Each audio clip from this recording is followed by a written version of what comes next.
Hello दोस्तों, स्वागत है आपका हमारे यूट्यूब चैनल सम्राट एजुकेशन में। दोस्तों, आज की इस वीडियो में आप लोगों को बीएससी एग्रीकल्चर थर्ड सेमेस्टर के एक विषय स्टैटिस्टिकल मेथड एजी 309 का मोस्ट इंपॉर्टेंट क्वेश्चन बताने वाला हूं, जो कि आपके एग्जाम के लिए बहुत ही ज़्यादा इंपॉर्टेंट होने वाला है।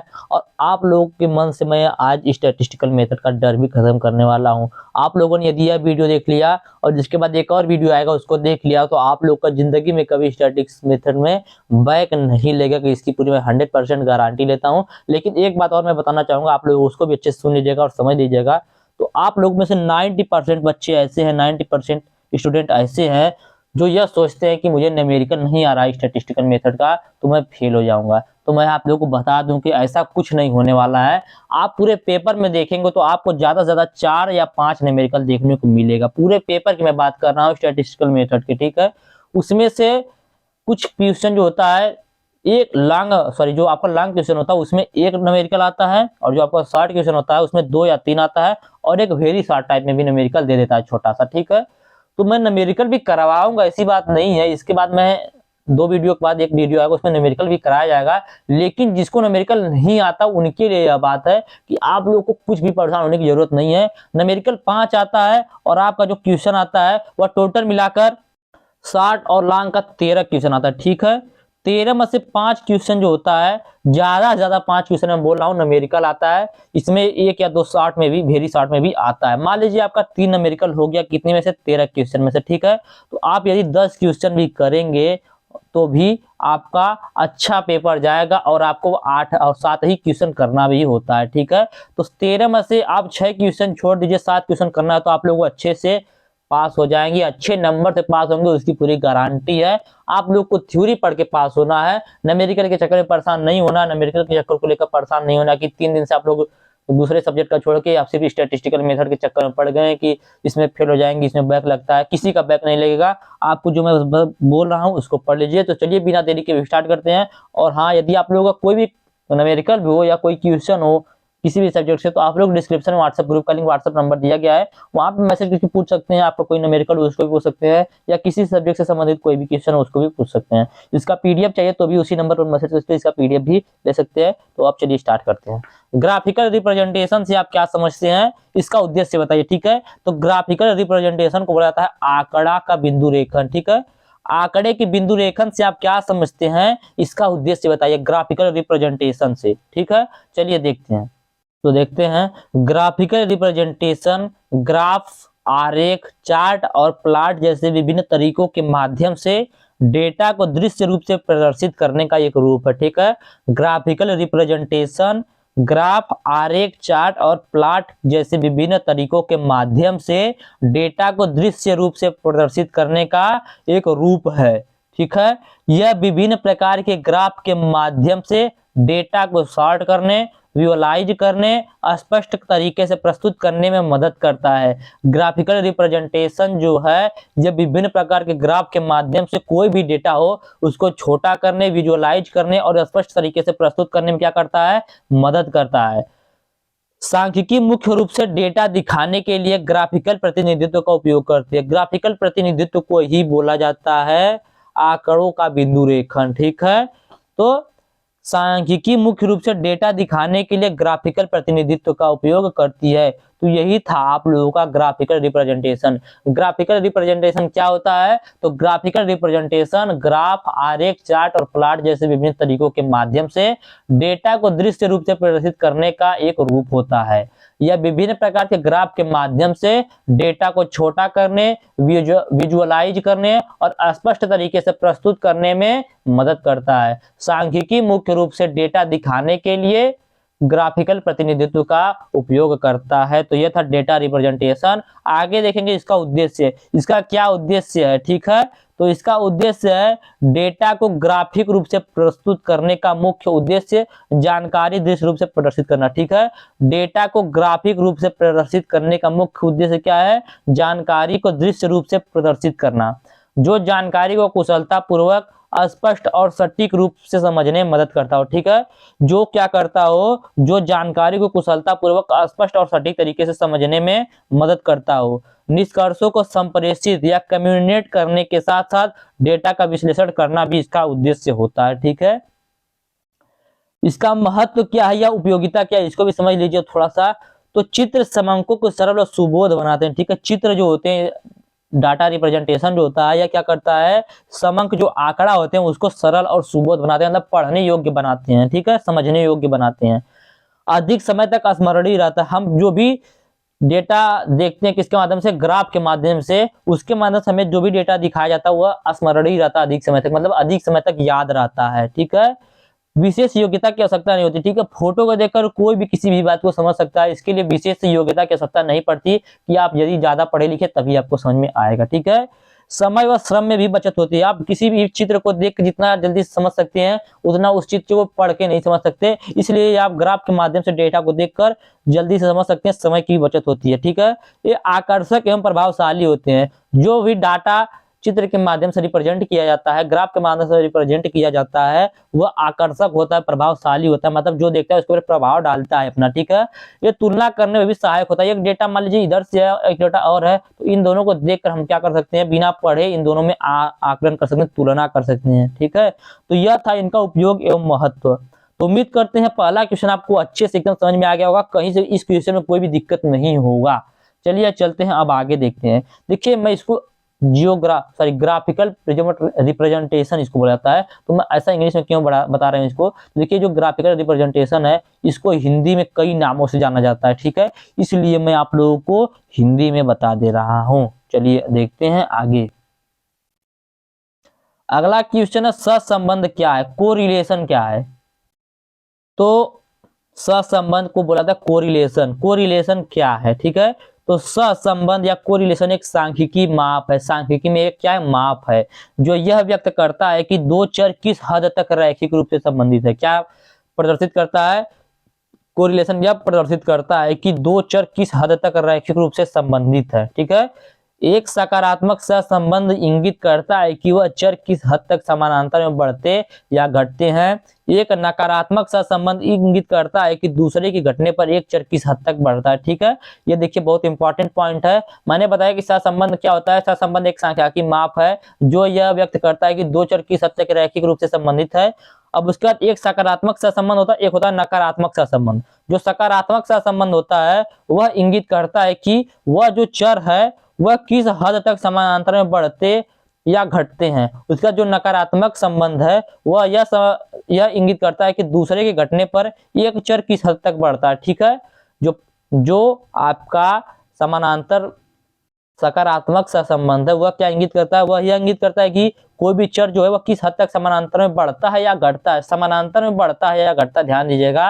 और जो नकारात्मक सहसंबंध होता है वह यह इंगित करता है कि दूसरे के घटने पर एक चर किस हद तक बढ़ता है, ठीक है। नहीं समझ में आया होगा, थोड़ा सा हो सकता है कंफ्यूजन हो, तो इसको मैं और दूर कर देता हूँ कि जब कोई दो चर एक दूसरे से इस प्रकार से संबंधित हों कि एक के मान में परिवर्तन आने पर सामान्यतः दूसरे के चर के मान में परिवर्तन हो जाए या परिवर्तन की चेष्टा उत्पन्न होती है, तो इन चरों के सहसंबंधित चर को, इन्हीं चरों को क्या कहते हैं, सहसंबंध कहते हैं। क्या मैंने बताया कि जब कोई दो चर या दो दूसरे से अधिक, जब कोई दो चर एक दूसरे से इस प्रकार से संबंधित हो कि एक के मान में यदि परिवर्तन आए, ठीक है, किसी एक के मान पे परिवर्तन आने पर सामान्यतः दूसरे के मान में भी परिवर्तन आ जाए, दूसरे चर के मान में भी क्या हो जाए, परिवर्तन आ जाए, तो इसी को सहसंबंध बोला जाता है। सहसंबंध इसी को बोला जाता है, किसे बोला जाता है कि जब कोई दो चर है, दो चर में से किसी भी एक चर के संबंध में कोई भी चर के मान में कोई भी परिवर्तन आए तो दूसरे चर के मान में भी सामान्यतः परिवर्तन आ जाए, तो उसी को बोला जाता है सहसंबंध। उम्मीद करते हैं कोरिलेशन भी आपको अच्छे से समझ में आ गया होगा। फिर मैंने बताया कि ये दो प्रकार के होते हैं, धनात्मक सहसंबंध, एक होता है ऋणात्मक सहसंबंध। धनात्मक सहसंबंध क्या होता है, तो जब दोनों चरों में परिवर्तन एक ही दिशा में होता है, अर्थात एक चर का मान घटने पर दूसरे चर का मान बढ़ जाता है अथवा एक चर का मान घटने पर दूसरे चर का मान भी घटता है, तो यह धनात्मक सहसंबंध कहलाता है, ठीक है। जैसे एक चर का मान 5 है, दूसरे चर का मान भी 5 है और दोनों को घटने पर मान जो होता है वह समान हो जाता है, तो क्या होगा कि यह कहलाएगा आपका धनात्मक सहसंबंध। ऋणात्मक सहसंबंध क्या कहलाता है, जब दो चरों में परिवर्तन विपरीत दिशा में होती है, अर्थात कहने का मतलब यह है कि एक चर का मान बढ़ने पर दूसरे चर का मान घटता है। जैसे मान लीजिए एक चर का मान एक है, एक से बढ़कर 2 हो गया, लेकिन जो दूसरा चर है इसका मान भी 1 था, लेकिन 1 से बढ़कर 0 हो गया, मतलब एक का मान बढ़ रहा है, दूसरे का मान घट रहा है, तो इसको क्या बोलेंगे, इसको बोलेंगे नकारात्मक सहसंबंध, ऋणात्मक सहसंबंध। ठीक है, तो उम्मीद करते हैं यह आपको अच्छे समझ में आ गया होगा। चलिए आगे देखते हैं। अब देखेंगे समाश्रयण क्या है, रिग्रेशन क्या है। ठीक है, रिग्रेशन को परिभाषित कीजिए।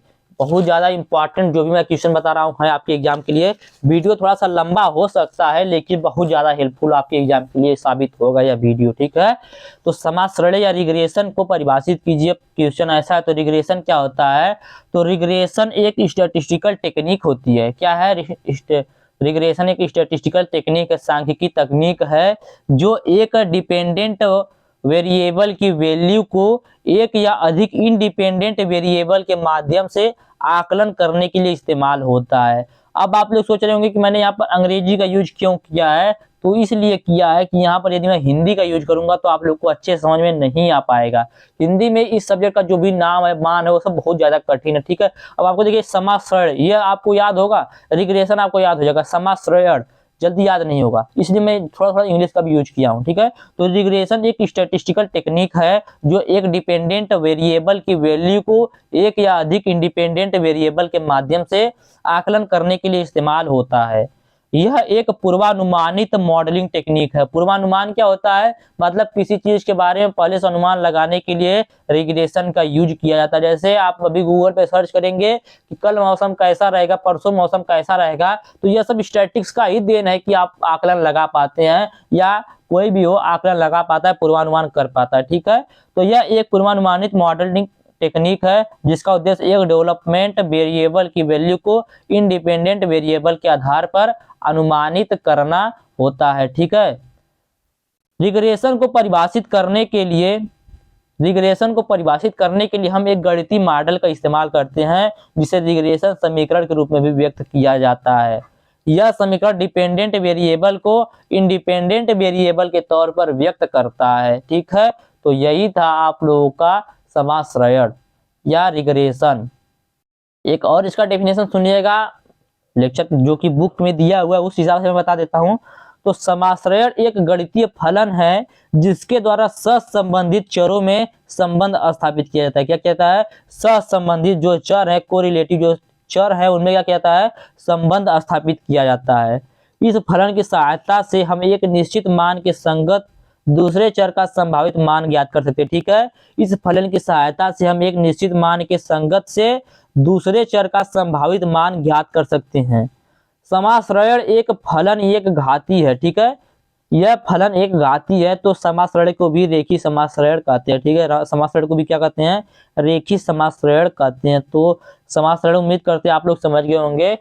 मैं एक बार फिर से इस भाषा में समझाता हूँ, जैसा कि मैंने आप लोगों को लिखा है, आप लोग को समझ में आना चाहिए। एक चीज को मुझे 5 बताना पड़ेगा, कोई दिक्कत नहीं है। ठीक है, तो रिग्रेशन एक स्टैटिस्टिकल टेक्निक है, आप लोग को सीधे इतना लिखना है, जो क्या करता है, जो एक डिपेंडेंट वेरिएबल की वैल्यू को, डिपेंडेंट मतलब क्या होता है, आश्रित होता है, मतलब किसी के ऊपर आश्रित होगा। ठीक है, किसी के ऊपर आश्रित वैल्यू जो है उसको, ठीक है, या एक से अधिक इंडिपेंडेंट वैल्यू को, सॉरी इंडिपेंडेंट वेरिएबल को के माध्यम से आकलन करने के लिए इस्तेमाल किया था। ठीक है, रिग्रेशन एक स्टैटिस्टिकल टेक्निक है, जो एक डिपेंडेंट वेरिएबल की वैल्यू को एक या अधिक इंडिपेंडेंट वेरिएबल के माध्यम से आकलन करने के लिए इस्तेमाल किया जाता है। यह एक पूर्वानुमानित मॉडलिंग टेक्निक होता है, जिसका उद्देश्य एक डिपेंडेंट वेरिएबल की वैल्यू को इंडिपेंडेंट वेरिएबल के आधार पर अनुमानित करना होता है। ठीक है, यह समीकरण जो होता है, इसको रिग्रेशन को परिभाषित करने के लिए हम एक गणितीय मॉडल का इस्तेमाल करते हैं, जिसे रिग्रेशन समीकरण के रूप में भी व्यक्त किया जा सकता है। यह समीकरण डिपेंडेंट वेरिएबल को इंडिपेंडेंट वेरिएबल के तौर पर व्यक्त करता है। उम्मीद करते हैं यह क्वेश्चन अच्छे समझ में आ गया होगा। चलिए आगे देखते हैं, स्टैटिस्टिक्स क्या होता है। ठीक है, स्टैटिस्टिक्स क्या होता है, सांख्यिकी क्या होता है। तो सांख्यिकी गणित की वह शाखा है जिसमें आंकड़ों का संग्रहण, प्रदर्शन, वर्गीकरण और उनके गुणों का आकलन किया था। ठीक है, स्टैटिस्टिक्स वह गणित की शाखा है जिसमें आंकड़ों को संग्रहण, प्रदर्शन, वर्गीकरण और उसके गुणों का आकलन किया जाता है। आगे देखेंगे पॉपुलेशन। देखिए कुछ यहाँ पर 1 नंबर वाले सब क्वेश्चन जो यहाँ पे बता रहा हूँ ना मैं, 1 नंबर वाले क्वेश्चन। ठीक है, तो स्टैटिक्स समझ में आ गया। पॉपुलेशन क्या होता है, पॉपुलेशन को हिंदी में बोला जाता है स्टैटिक्स की भाषा में समष्टि। समष्टि। याद रखिएगा, पूछेगा जरूर, कहीं ना कहीं इसका यूज 100% आएगा। इन दोनों का यूज 100% आप लोग को एग्जाम में कहीं ना कहीं देखने को मिलेगा। तो सांख्यिकी के अनुसंधान के समस्त क्षेत्र को समष्टि कहते हैं, ठीक है। सांख्यिकी के अंतर्गत जितने भी अनुसंधान होंगे उनके समस्त क्षेत्र को समष्टि कहते हैं। समष्टि मतलब समझ नहीं क्या होता है, झुंड होता है। क्या होता है? झुंड होता है। आपका एक पूरा क्लास है तो आपका पूरा क्लास एक समष्टि हो गया, ठीक है। समष्टि है, समष्टि मतलब क्या? झुंड। उसी समष्टि में से कुछ बच्चे ऐसे होंगे जो पढ़ने में बहुत तेज होंगे। तो मान लीजिए हमें उसमें से ऐसे बच्चों को चूज करना है जो बहुत तेज है पढ़ने में, तो उस बच्चे को चूज करके बाहर करने की प्रक्रिया, उनको छांटने की प्रक्रिया, उनको चयन करने की प्रक्रिया को ही सैंपलिंग बोला जाता है, ठीक है। सैंपलिंग जो होता है यह भी कई प्रकार से होता है। इस सब के बारे में अगले वीडियो में डिटेल में पढ़ेंगे। तो इतना जान लीजिए कि पॉपुलेशन क्या होता है। तो सांख्यिकी के अनुसंधान के समस्त क्षेत्र को समष्टि कहते हैं, या किसी भी वस्तु के झुंड का आकलन करने के लिए जिस प्रोसेस का यूज किया था उसको बोलते हैं समष्टि, ठीक है। समष्टि क्या होता है? सांख्यिकी अनुसंधान के समस्त क्षेत्र को कहते हैं। सैंपलिंग क्या होता है? वह विधि जिसके द्वारा समष्टि से प्रतिदर्श चुना जाता है। प्रतिदर्श मतलब होता है सैंपल। सैंपल ये वह विधि जिसके द्वारा समष्टि से प्रतिदर्श चुना जाता है उसे सैंपलिंग कहते हैं। जैसा मैंने बताया कि एक क्लास में 50 बच्चे हैं, तो ये 50 बच्चों की समष्टि है। इसमें से 10 बच्चे ऐसे हैं जो पढ़ने में बहुत तेज होंगे, तो इस 10 बच्चे को चूज करके अलग करने की प्रक्रिया को क्या बोलते हैं? सैंपलिंग बोलते हैं। उम्मीद करते हैं ये वाला क्वेश्चन भी आपको अच्छे समझ में आ गया। चलिए चलते हैं अगले क्वेश्चन पे।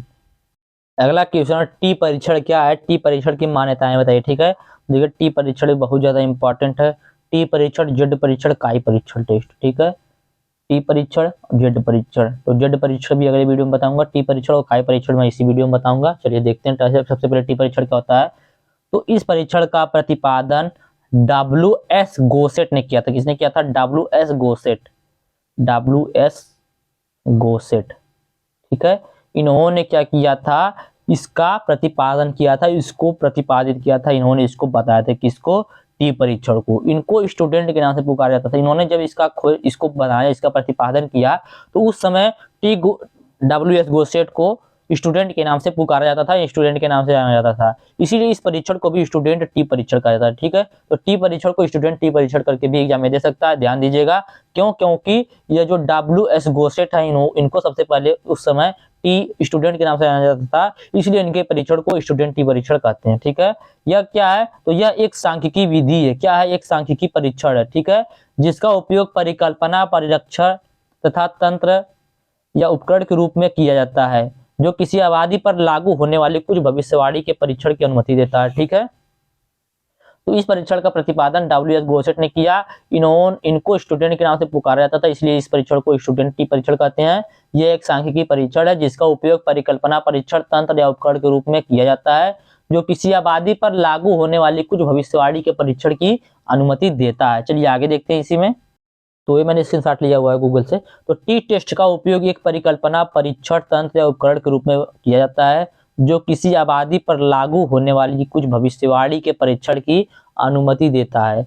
इसे दो अलग अलग समूहों के साधनों की तुलना करने के लिए उपयोग किए जाने वाले सांख्यिकी परीक्षण के रूप में परिभाषित किया जाता है, ठीक है। इसे दो अलग अलग समूहों के साधनों की तुलना करने के लिए उपयोग किए जाने वाले सांख्यिकी परीक्षण के रूप में परिभाषित किया जा सकता है।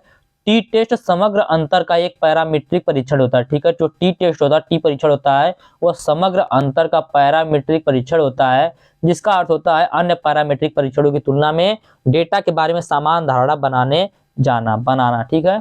आगे देखते हैं टी परीक्षण की मान्यताएं। टी परीक्षण की क्या क्या मान्यताएं हैं, याद रखिएगा। तो पैतृक समष्टि प्रसामान्य होनी चाहिए, ठीक है। जो भी समष्टि होनी चाहिए वह प्रसामान्य होनी चाहिए, मतलब सामान्य रूप में होनी चाहिए, ठीक है। प्रतिदर्श यादृच्छिक विधि से चयन किया जाना चाहिए, ठीक है। जो भी सैंपल होगा वह रैंडम सैंपलिंग द्वारा चूज किया जाना चाहिए, रैंडम सैंपलिंग द्वारा सिलेक्ट किया जाना चाहिए, ठीक है। अगला है प्रतिदर्श का आकार छोटा होना चाहिए, ठीक है। प्रतिदर्श जो है उसका आकार छोटा होना चाहिए, 21 से 30 से। समष्टि का मानक विचलन अज्ञात होना चाहिए। जो भी समष्टि हो उसका जो मानक विचलन वह असमान होना चाहिए। तो टी परीक्षण का एक फार्मूला होता है, T is equal to, T मतलब आप लोग जानते हैं यह टी टेस्ट, ठीक है। T is equal to X bar minus mu, ठीक है। X bar minus mu upon S upon under root N, ठीक है। इसमें मैं सभी का मान आप लोग बता देता हूँ, सभी का क्या क्या मतलब होता है। तो टी का मतलब आप लोग जानते हैं क्या होता है, टी परीक्षण। एक्स बार का मतलब होता है प्रतिदर्श का माध्य। क्या होता है एक्स बार का मतलब? प्रतिदर्श का माध्य, जो भी सैंपल है उसका माध्य। म्यू का मतलब होता है समष्टि का माध्य, ठीक है। यक्स बार का मतलब जो सैंपल है उसका माध्य, म्यू का मतलब जो भी पॉपुलेशन है उसका माध्य, यस का मतलब होता है प्रतिदर्श का मानक विचलन, ठीक है, प्रतिदर्श का मानक विचलन। और प्रतिदर्श आकार का मतलब होता है, सॉरी, अंडर रूट एन का मतलब होता है प्रतिदर्श का आकार, ठीक है, प्रतिदर्श का आकार। तो यह था टी परीक्षण और टी परीक्षण की मान्यताएं। उम्मीद करते हैं टी परीक्षण भी आपको अच्छे समझ में आ गया होगा। आगे जानेंगे काई स्क्वायर टेस्ट के बारे में, काई परीक्षण के बारे में। तो याद रखिएगा टी परीक्षण पे भी टेस्ट सवाल पूछता है, काई परीक्षण भी सवाल पूछता है, लेकिन आप लोगों को सवाल को लेकर परेशान नहीं होना है, ठीक है। तो काई परीक्षण, काई वर्ग परीक्षण क्या है या काई स्क्वायर टेस्ट क्या है? तो यह प्रेक्षित और अप्रेक्षित डेटा के बीच अंतर निर्धारित करने की एक सांख्यिकीय प्रक्रिया, ठीक है। काई स्क्वायर टेस्ट एक अपेक्षित, सॉरी, काई स्क्वायर टेस्ट जो होता है वह प्रेक्षित और अप्रेक्षित डेटा के बीच अंतर निर्धारित करने के लिए एक सांख्यिकीय प्रक्रिया है। इस परीक्षण का प्रयोग यह निर्धारित करने के लिए किया जाता है कि यह हमारे डेटा में श्रेणीबद्ध चर से संबंधित है या नहीं। क्या बताता है कि यह परीक्षण का प्रयोग यह निर्धारित करने के लिए किया जाता है कि हमारे डेटा में श्रेणीबद्ध चर से संबंधित है या नहीं। चलिए देखते हैं आगे थोड़ा सा इसके बारे में। तो काई स्क्वायर परीक्षण एक सांख्यिकीय परीक्षण है जिसका उपयोग देखे गए और अपेक्षित परिणामों की तुलना करने के लिए किया जाता है। इस परीक्षण का लक्ष्य यह पहचानना है कि क्या वास्तविक और अनुमानित डेटा के बीच असमानता उस संयोग के कारण है या विचाराधीन चर के बीच किसी लिंक के कारण है, ठीक है। क्या पता किया जाता है? तो काई स्क्वायर परीक्षण एक सांख्यिकीय परीक्षण है जिसका उपयोग देखे गए और अपेक्षित परिणामों की तुलना करने के लिए किया जाता है। इस परीक्षण का लक्ष्य यह पहचानना है कि क्या वास्तविक और अनुमानित डेटा के बीच असमानता संयोग के कारण है या विचाराधीन चर के बीच किसी लिंक के कारण है, ठीक है। जिसके परिणाम स्वरूप काई स्क्वायर परीक्षण हमारे दो श्रेणीगत चरों के बीच संबंध की हमारी समझ और व्याख्या में सहायता के लिए एक एक आदर्श विकल्प देता है, ठीक है। श्रेणीबद्ध चर के वितरण के संबंध में एक परिकल्पना का परीक्षण करने के लिए एक काई स्क्वायर परीक्षण या तुलनीय गैर पैरामीट्रिक परीक्षण की आवश्यकता होती है। श्रेणीबद्ध चर जो जानवरों या देशों जैसे श्रेणियों को इंगित करते हैं, नाम मात्र या क्रम सूचक हो सकते हैं, उनका सामान्य वितरण नहीं हो सकता क्योंकि उनमें केवल कुछ विशेष मान ही हो सकते हैं, ठीक है। तो यह तो था काई स्क्वायर टेस्ट के बारे में। आगे थोड़ा सा इसके बारे में और जानेंगे, परिभाषा समझिएगा इसको, काई स्क्वायर टेस्ट का, ठीक है। तो काई स्क्वायर परीक्षण एक सांख्यिकीय परीक्षण है जिसका उपयोग देखे गए और अपेक्षित परिणामों की तुलना करने के लिए किया जाता है, ठीक है। काई स्क्वायर टेस्ट एक सांख्यिकीय परीक्षण है जिसका उपयोग देखे गए और अपेक्षित परिणामों की तुलना करने के लिए किया जाता है।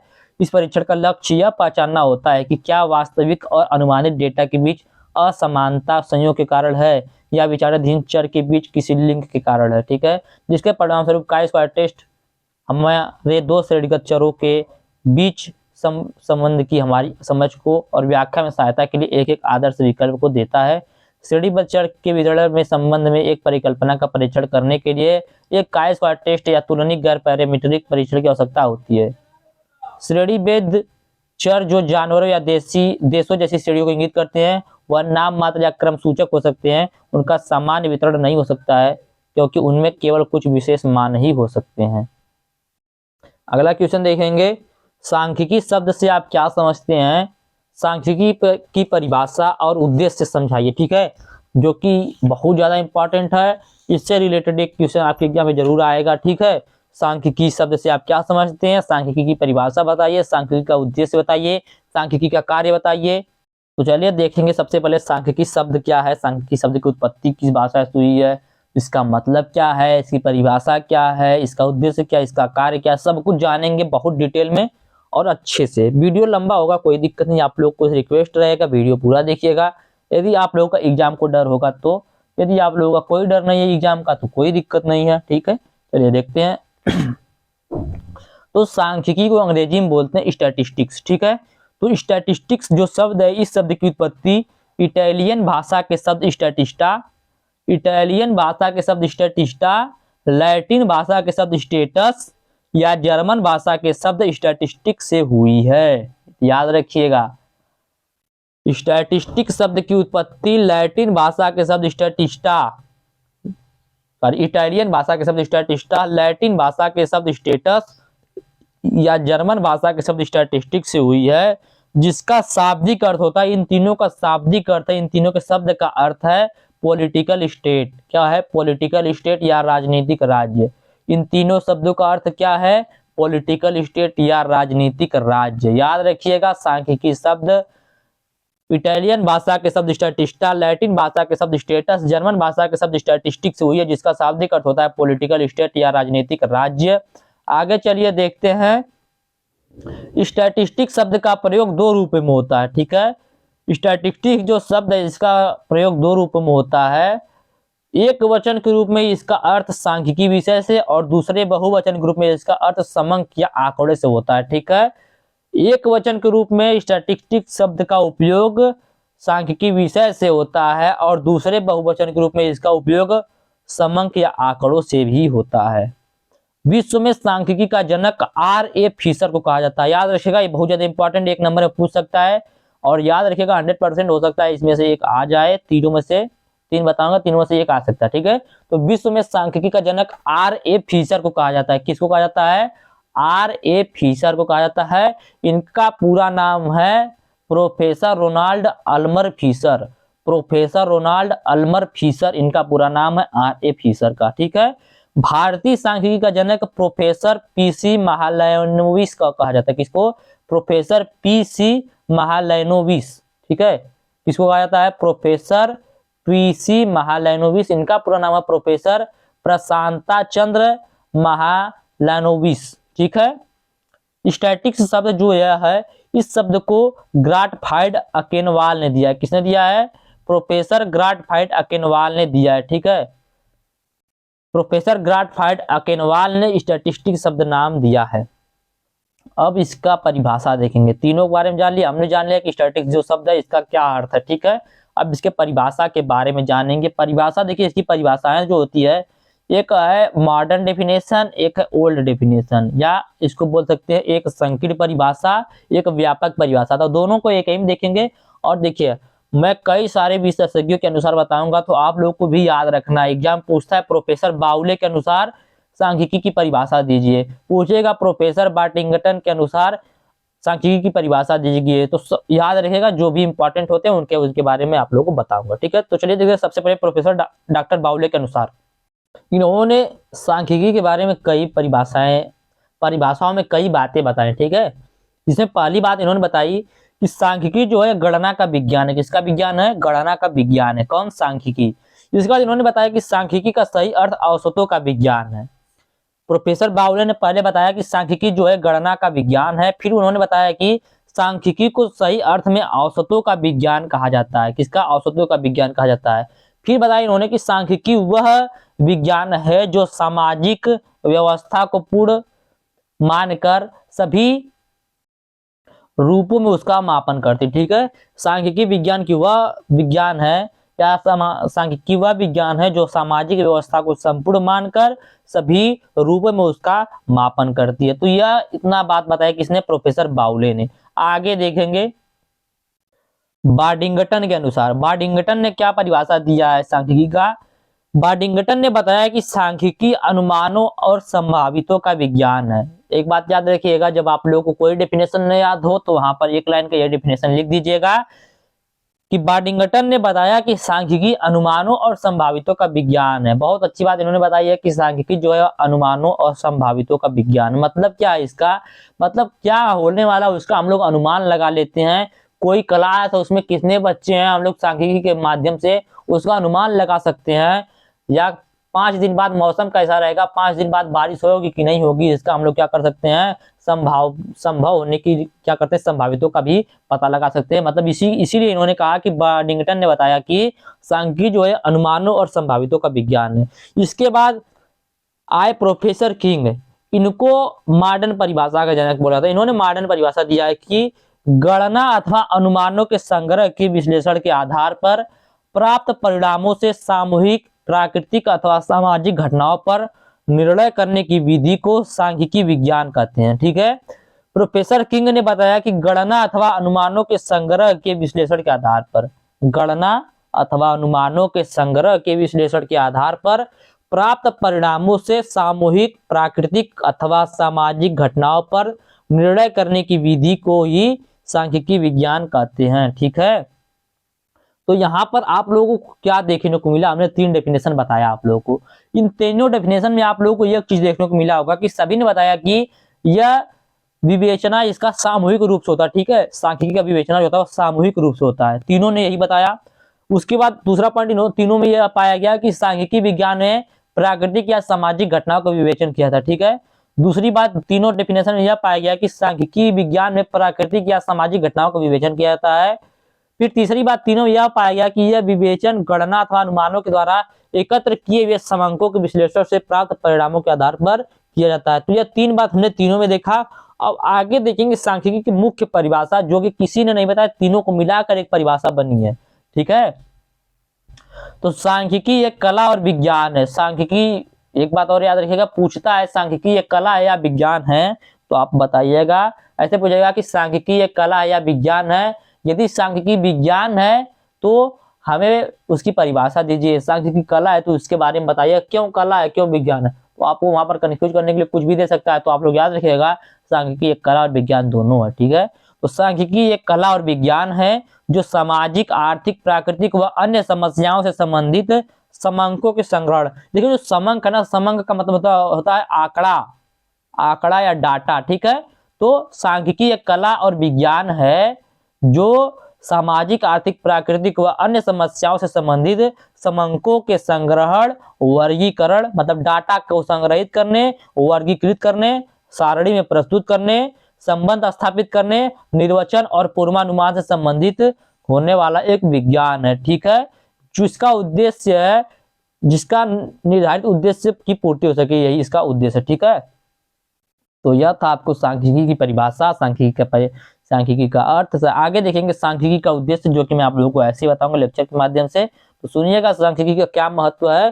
तो सांख्यिकी के सांख्यिकी का उद्देश्य, सांख्यिकी के मुख्य 3 उद्देश्य होते हैं। पहला होता है समष्टि का अध्ययन करना। समष्टि मतलब होता है पॉपुलेशन, तो पॉपुलेशन जो है झुंड का अध्ययन करना। ठीक है, तो सांख्यिकी का उद्देश्य प्रतिदर्श इकाइयों के गुणों के अध्ययन द्वारा संपूर्ण समष्टि की इकाइयों के गुणों का अनुमान लगाना होता है। जैसे मान लीजिए पूरे खेत में गेहूं के प्रति बाली में दानों की संख्या के आधार पर उस खेत में लिए गए 10-20 पौधे के प्रतिदर्श का पता लगाते हैं। जैसे आपका खेत है 1 बीघा, उस खेत में मान लीजिए 50 धान का पौधा जो है वो उगा है, उसमें से 5 पौधे को लेंगे, 5 पौधे के दानों को हम लोग क्या करेंगे, सांख्यिकी के माध्यम से काउंट करेंगे।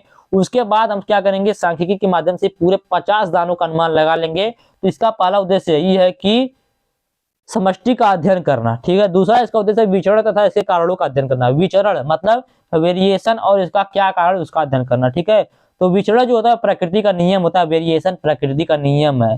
सांख्यिकी का दूसरा उद्देश्य समष्टि की इकाइयों में विद्यमान वेरिएशन का एवं उसके कारणों का अध्ययन करना होता है। इसका तीसरा उद्देश्य है कि आंकड़ों के लघुकरण तथा विश्लेषण की पंक्तियों की विधियों का अध्ययन करना। ठीक है, मतलब यह है कि इसका तीसरा उद्देश्य अव्यवस्थित रूप से रखे हुए आंकड़ों को शीघ्रगामी रूप में बदलने के विधियों को अध्ययन करना, जिससे इन आंकड़ों द्वारा निष्कर्ष निकाला जा सके, मतलब जल्दी से समझा जा सके। ठीक है, तो यह था इसका उद्देश्य। उम्मीद करते हैं यह क्वेश्चन भी आपको अच्छे समझ में आ गया होगा। कहीं से किसी क्वेश्चन में कोई भी दिक्कत हो तो आप लोग हमें बता सकते हैं। डिस्क्रिप्शन में व्हाट्सएप ग्रुप का लिंक, व्हाट्सएप नंबर दिया गया है। आगे देखेंगे अगला क्वेश्चन।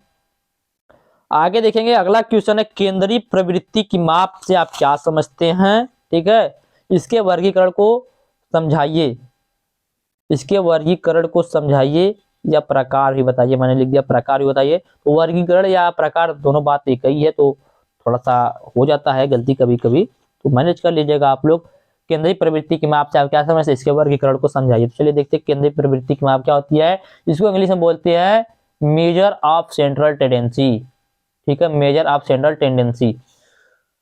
तो ऐसा एक अंक जो किसी श्रेणी के लगभग बीच, ठीक है, ऐसा एक अंक जो किसी श्रेणी के लगभग बीच में स्थित होता है और उसके महत्वपूर्ण लक्षणों का प्रतिनिधित्व करता है, उसी को केंद्रीय प्रवृत्ति की माप, माध्य अथवा औसत कहते हैं। ठीक है, इसी को क्या कहते हैं, केंद्रीय प्रवृत्ति की माप कहते हैं, माध्य कहते हैं और औसत कहते हैं। ठीक है, औसत आप लोग जानते हो, जैसे मान लीजिए कि आपको दे दिया कि मान लीजिए मेरा औसत 50 आए हैं, 50 आएगा तो मतलब 100 में से 50 का आप काउंट करते हैं, मतलब जब भी आपको औसत दिया था तो आप इस 100 की बात आप करते हैं। उसी प्रकार ये जो केंद्रीय प्रवृत्ति की माप टेंडेंसी होती है, सेंट्रल टेंडेंसी। सेंट्रल मतलब क्या होता है, केंद्र, मतलब 10 अंक हैं, इधर से 10 अंक है, 5वें अंक पर क्या होगा, एक केंद्र होगा।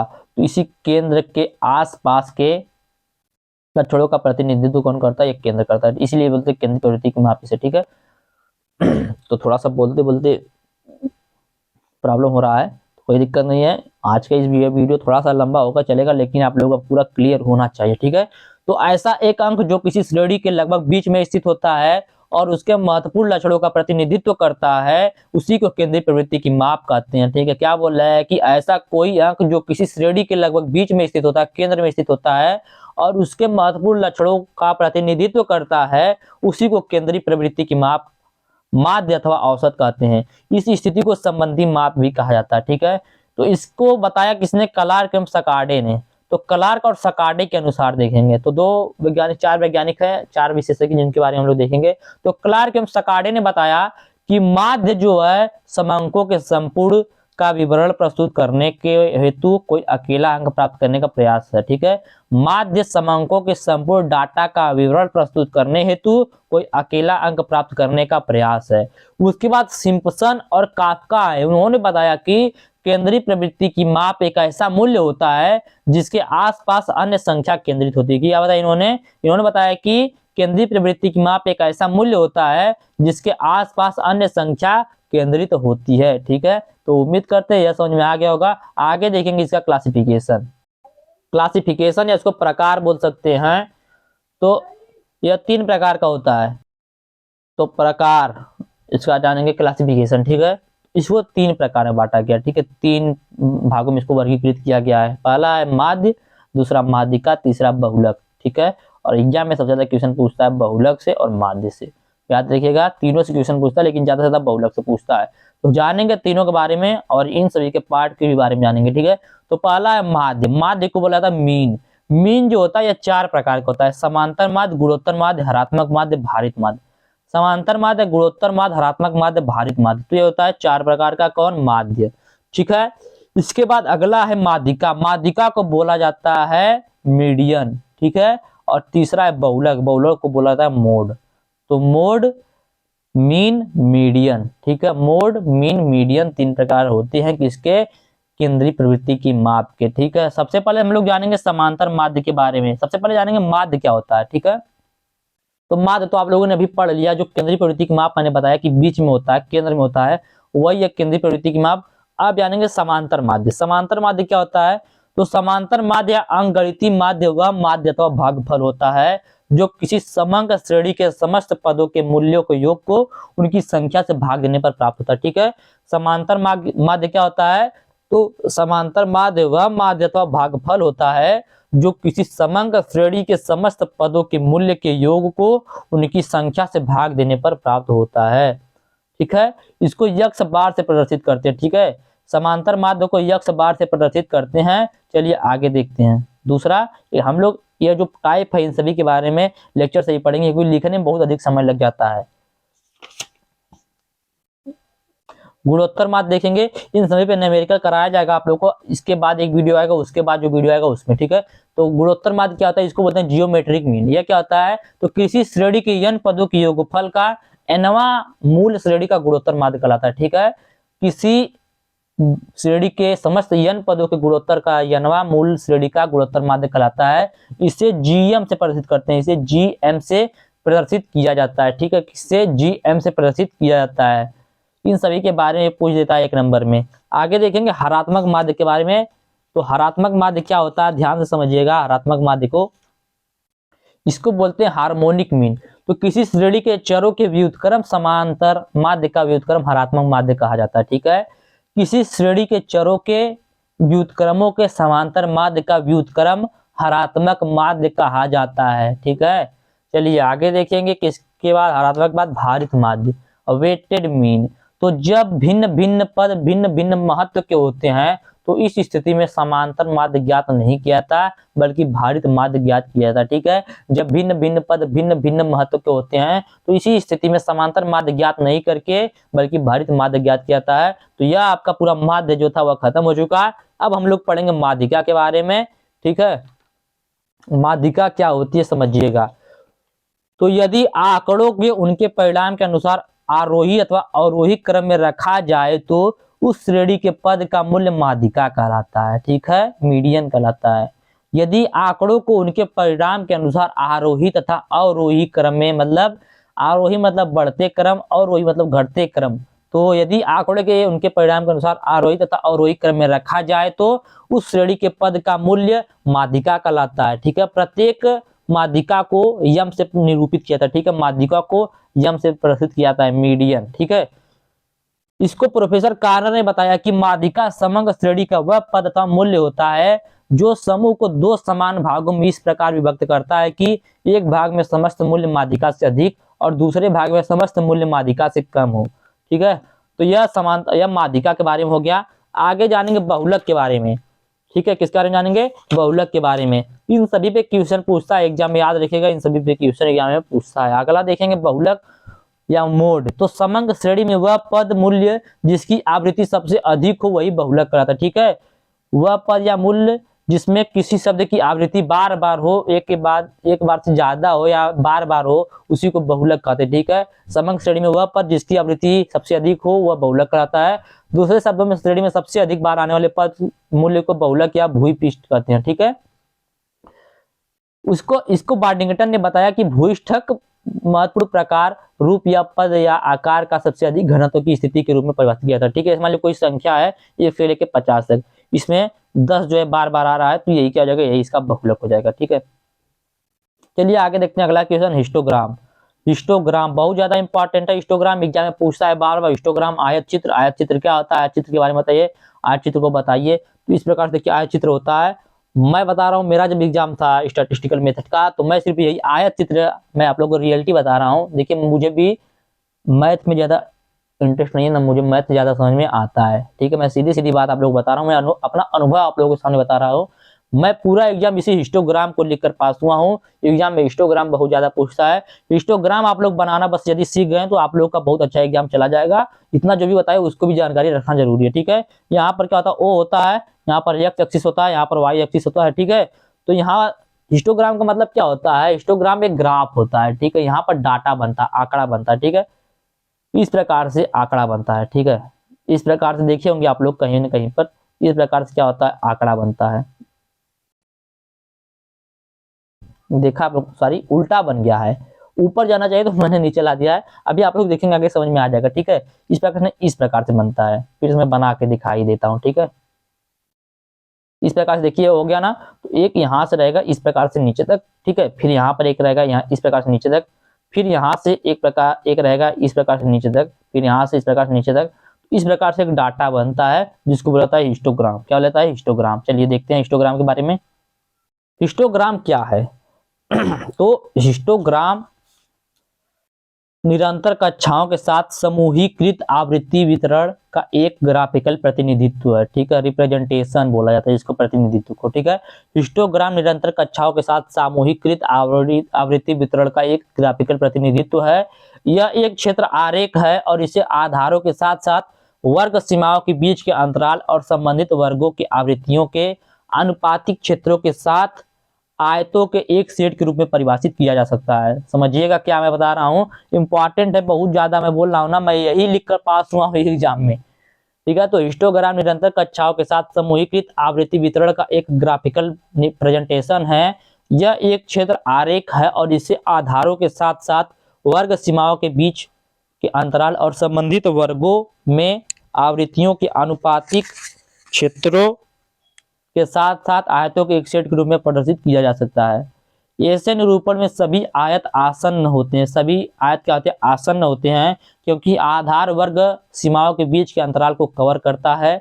आयतों की ऊंचाई समान वर्गों की संगत आवृत्तियों के समानुपाती होती है। आयतों की ऊंचाई होती है समान वर्गों की संगत आवृत्तियों के समानुपाती होती है और विभिन्न वर्गों के लिए ऊंचाई संगत आवृत्ति घनत्वों के समानुपाती होती है। आप लोग इसको एक बार पीछे करके वीडियो को देख लीजिएगा, एक बार इसके साथ लेकर अच्छे से फिर से पढ़ लीजिएगा। देखिए टाइम बहुत ज्यादा हो गया है, मतलब वीडियो काफी लंबा होने वाला है, इसलिए मैं दोबारा नहीं बता रहा हूँ। उम्मीद करते समझ में आया होगा फिर भी आपको।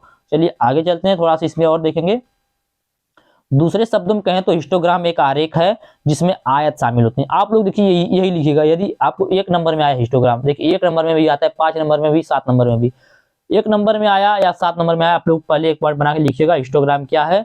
तो हिस्टोग्राम एक आरेख है जिसमें आयत शामिल होते हैं। हिस्टोग्राम क्या है? एक आरेख है जिसमें आयत शामिल होते हैं, जिनका क्षेत्रफल एक चर की आवृत्ति के समानुपाती होते हैं। जिनका क्षेत्रफल एक चर की आवृत्ति के समानुपाती होता है और चौड़ाई वर्ग अंतराल के बराबर होता है। यानी कि जो चौड़ाई होती है वह तो वर्ग अंतराल के बराबर होती है, लेकिन जो क्षेत्रफल होता है एक चर की आवृत्ति के समानुपाती होता है। ठीक है, तो उसी को बोलते हैं हिस्टोग्राम। हिस्टोग्राम एक आरेख होता है जिसमें आयत शामिल होती है, जिनका क्षेत्रफल एक चर की आवृत्ति के समानुपाती होता है और चौड़ाई वर्ग अंतराल के बराबर होता है।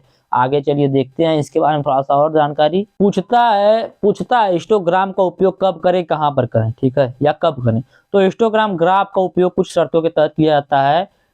जैसे डाटा संख्यात्मक होना चाहिए, इसमें जो भी डाटा हो यहाँ पर हिस्टोग्राम का तभी यूज हो पाएगा जब डाटा संख्या में होगा। ठीक है, अगला डाटा के वितरण के आकार की जांच के लिए हिस्टोग्राम का उपयोग किया जाता है। कोई भी डाटा हो उसके वितरण के आकार के जांच के लिए हिस्टोग्राम का उपयोग किया जाता है। आजकल के समय शेयर मार्केट जो है उसमें देखेंगे जो डाटा बनता है वो हिस्टोग्राम के डाटा से ही बनता है। इस प्रकार से आप लोग देखेंगे बनेगा। इकोनॉमी जानते हैं ना, इकोनॉमी में देखेंगे इस प्रकार का यूज किया जाता है। ठीक है, इस प्रकार से, फिर इस प्रकार से, इस प्रकार से, इस प्रकार से क्या बनता है, डाटा बनता है।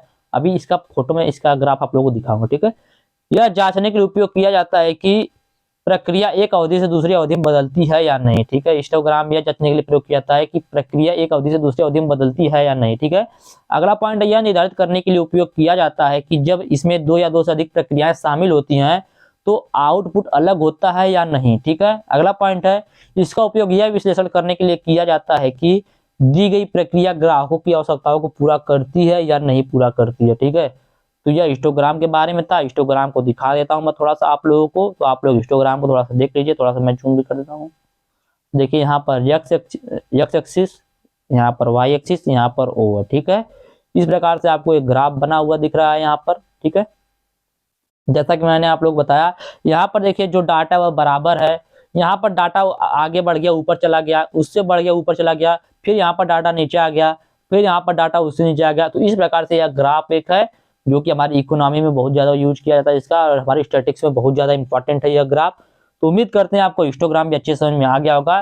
चलिए एक क्वेश्चन आप लोगों का और बचा है जिसको हम लोग जान लेते हैं, और यह भी क्वेश्चन बहुत ज्यादा इंपॉर्टेंट है। ठीक है, टेबुलेशन जानते हैं, सारणीयन, उसके बारे में हम लोग को पढ़ना है। क्वेश्चन है सारणीयन तथा वर्गीकरण को परिभाषित कीजिए। ठीक है, सारणीयन का वर्गीकरण नहीं पूछा है, आंकड़ों का वर्गीकरण पूछा। ठीक है, सारणीयन तथा आंकड़ों के वर्गीकरण को परिभाषित कीजिए, गुणात्मक वर्गीकरण को समझाइए, सारणीयन और वर्गीकरण में अंतर लिखिए। तो क्वेश्चन इसका भी थोड़ा बहुत ज्यादा इंपॉर्टेंट और बड़ा भी हो सकता है, तो वीडियो तो लगभग हो जाएगा 1 घंटे के लगभग का। ठीक है, कोई दिक्कत नहीं है, समझ में आना चाहिए। वीडियो लंबा हो चले, ठीक है, क्योंकि आप लोग तो बहुत दिन से परेशान, अब एक वीडियो नहीं देख सकते हैं आप लोग। चलिए देखते हैं सारणीयन क्या था। सबसे पहले सारणीयन को बोला जाता है टेबुलेशन। क्या बोला जाता है? टेबुलेशन, सारणीयन। ठीक है, सारणीयन क्या होता है?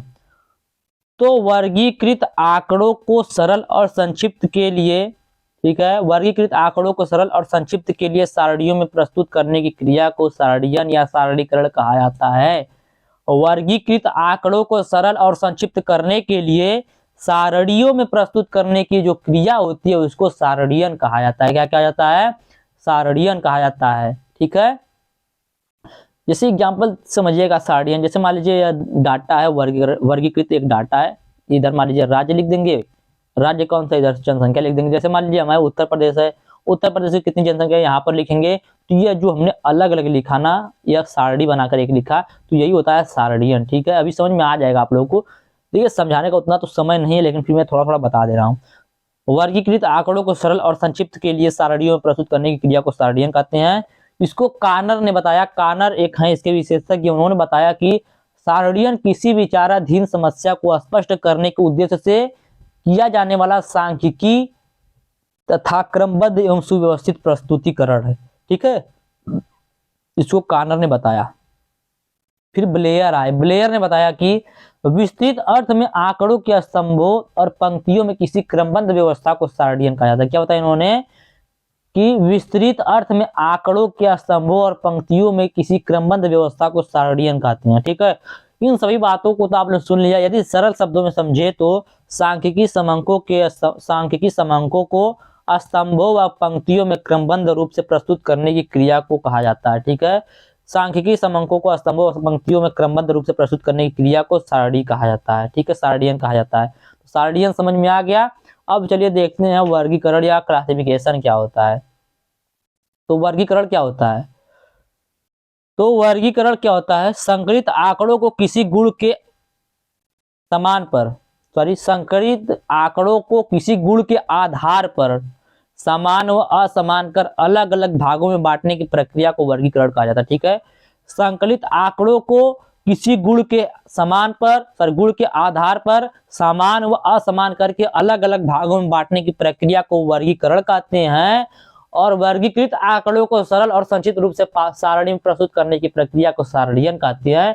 दोनों एक सिक्के के दो पहलू मान सकते हैं। ठीक है, पहले क्लासिफिकेशन करेंगे, वर्गीकरण करेंगे, वर्गीकरण के बाद करने का जो वर्गीकृत डाटा होगा उस डाटा को सरल और संक्षिप्त रूप से प्रस्तुत करने के लिए हम एक सारणी बनाते हैं। जो सारणी बनाते हैं उसी सारणी को सारणीकरण कहा जाता है या सारणीकरण कहा जाता है। तो इससे समझ में आ रहा होगा आप लोगों को कि संकलित आंकड़ों को किसी गुण के आधार पर समान व असमान कर अलग अलग भागों में बांटने की प्रक्रिया को ही वर्गीकरण कहा जाता है। इसको भी कानर ने बताया। कानर ने अपने शब्दों में बताया कि वर्गीकरण आंकड़ों को समानता तथा सदृश्यता के आधार पर वर्गों या विभागों में क्रमानुसार रखने की प्रक्रिया है और यह व्यक्तिगत पदों की विभिन्नता के बीच उनके गुणों की एकता को व्यक्त करता है। ठीक है, तो उम्मीद करते हैं अभी समझ में आ गया होगा। पूछता है वर्गीकरण का कितने प्रकार का होता है? तो वर्गीकरण जो होता है दो प्रकार का होता है, एक होता है संख्यात्मक वर्गीकरण, एक होता है गुणात्मक वर्गीकरण। तो क्वेश्चन ने पूछा था गुणात्मक वर्गीकरण के बारे में। तो गुणात्मक वर्गीकरण क्या होता है? गुणों की उपस्थिति अथवा अनुपस्थिति के आधार पर किया गया वर्गीकरण गुणात्मक वर्गीकरण कहलाता है। ठीक है, जब हम वर्गीकरण गुणों की उपस्थिति अथवा अनुपस्थिति के आधार पर करेंगे तो उसको बोलेंगे गुणात्मक वर्गीकरण। गुणात्मक वर्गीकरण भी दो प्रकार का होता है, एक होता है द्वंद्व भाजन वर्गीकरण, एक होता है बहुगुणी वर्गीकरण। तो द्वंद्व भाजन वर्गीकरण क्या होता है? तो यदि इकाइयों के समूह को एक गुण के आधार पर उसकी उपस्थिति या अनुपस्थिति के अनुसार दो भागों में बांटते हैं तो ऐसे गुणात्मक वर्गीकरण को द्वंद्व भाजन वर्गीकरण, साधारण वर्गीकरण या एक गुण वाला वर्गीकरण कहते हैं। ठीक है, बहुगुणी वर्गीकरण क्या होता है? तो यदि एक गुण के आधार पर वर्गीकरण किया जाता है तो दो वर्ग बनेंगे, फिर प्रत्येक वर्ग को दूसरे गुण के आधार पर वर्गीकरण किया जाए तो प्रत्येक वर्ग के दो वर्ग होंगे। इस प्रकार के दो गुणों के आधार पर लगातार द्वंद्व भाजन द्वारा चार वर्ग बनेगी, इसको बोला जाता है बहुगुणी वर्गीकरण। ठीक है, उम्मीद करते हैं आज का ये वीडियो आपको बहुत ही अच्छा लगा होगा और अच्छे समझ में आ गया होगा। यदि आप लोगों को हमारी ये मेहनत पसंद आई होगी, उम्मीद करते पसंद तो आई होगी क्योंकि बहुत ज़्यादा मेहनत लगा है वीडियो बनाने में। और यदि आपको हमारी मेहनत पसंद आई है तो वीडियो को लाइक जरूर कीजिएगा, शेयर जरूर कीजिएगा अपने दोस्तों के पास, ताकि उनका भी जो स्टैटिस्टिकल मेथड का डर है उनके मन से खत्म हो सके। और चैनल को सब्सक्राइब कीजिएगा, यदि चैनल पर नए हो तो वीडियो को लाइक कीजिएगा। ठीक है, धन्यवाद, जय हिंद।